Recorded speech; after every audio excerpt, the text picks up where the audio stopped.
নমস্কাৰ বন্ধুসকল, আপোনালোকক মোৰ চেনেললৈ স্বাগতম জনাইছোঁ আৰু আপোনালোকৰ কাৰণে লৈ আহিছোঁ এটা নতুন ভিডিঅ'। এটা নতুন কিছুমান কথাৰে মই আপোনালোকৰ মাজলৈ আহিব বিচাৰিছোঁ।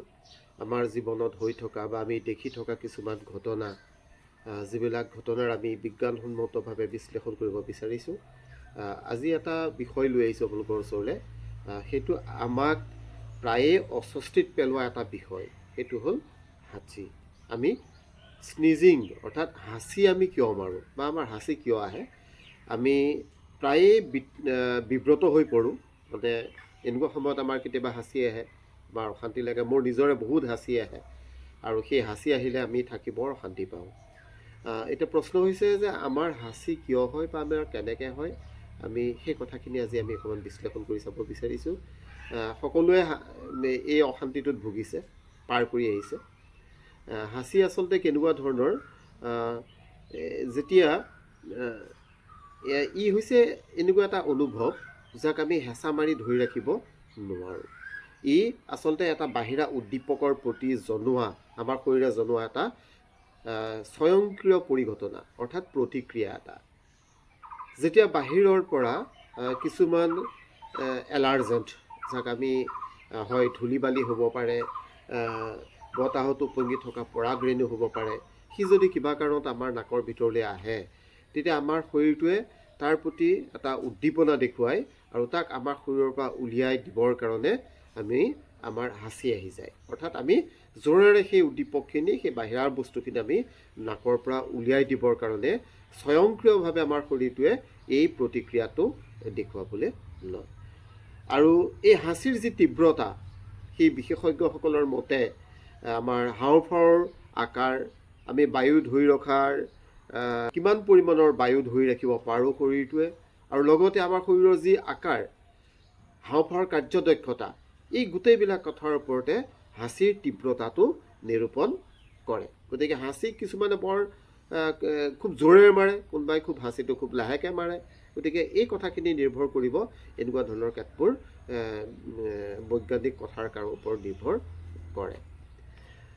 এতিয়া আমি হাঁচি বন্ধ কৰিবৰ কাৰণে আমি কি কৰোঁ, যদি আমাৰ ঠাণ্ডাৰ কাৰণে আমাৰ যদি হাঁচি হয়, ঠাণ্ডা লগাৰ কাৰণে হওক বা বেলেগ বেলেগ কাৰণে যদি হাঁচি হয়, তেতিয়াহ'লে নাইকুইল চাৰ্ভ নামৰ যিটো মেডিচিন আছে, সেই নাইকুইল চাৰ্ভ আমি ব্যৱহাৰ কৰোঁ। আৰু যদি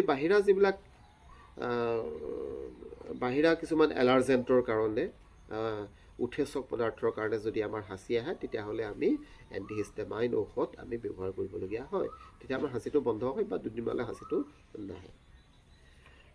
এতিয়া কথা হ'ল, এই অশান্তি লগাই থকা এই হাঁচিটো আমাৰ আহে কিয়? আচলতে হাঁচি হৈছে হাওঁফাওৰ পৰা নাক আৰু মুখেৰে ওলাই অহা বায়ুৰ বিস্ফোৰণ। তাৰমানে হাঁচিক আমি বিজ্ঞানসন্মতভাৱে ক'বলৈ যদি যাওঁ, তেতিয়াহ'লে সি আচলতে এটা বায়ুৰ বিস্ফোৰণ। হাঁচি আকাৰে আমাৰ হাওঁফাওৰ পৰা সি বাহিৰলৈ ওলাই আহে।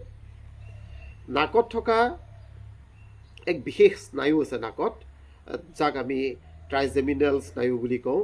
আৰু এই ট্ৰাইজেমিনেল স্নায়ুৱে যি বাহিৰা যি উদ্দীপক আহে শৰীৰৰ ভিতৰলৈ সোমাই, তাৰ খবৰটো নি পেলাই আমাৰ মগজুক দিয়েগৈ, আৰু মগজুৱে কি কৰিব, সেই বিশেষ অদৰকাৰী বস্তুখিনি উলিয়াই দিবৰ কাৰণে আমাৰ ভাইৰাছ হ'ব পাৰে, পৰাগৰেণু হ'ব পাৰে, ধূলিকণা হ'ব পাৰে, বহুত দিন আমি গডৰেজত ভৰাই থোৱা বা ক'ৰবাত ভৰাই থোৱা কাপোৰ, কিতাপ বহি উলিয়ালেও ঠিক তেনেকুৱা ঘুগুলাবিলাকে আমাৰ সেই উদ্দীপক হিচাপে কাম কৰে।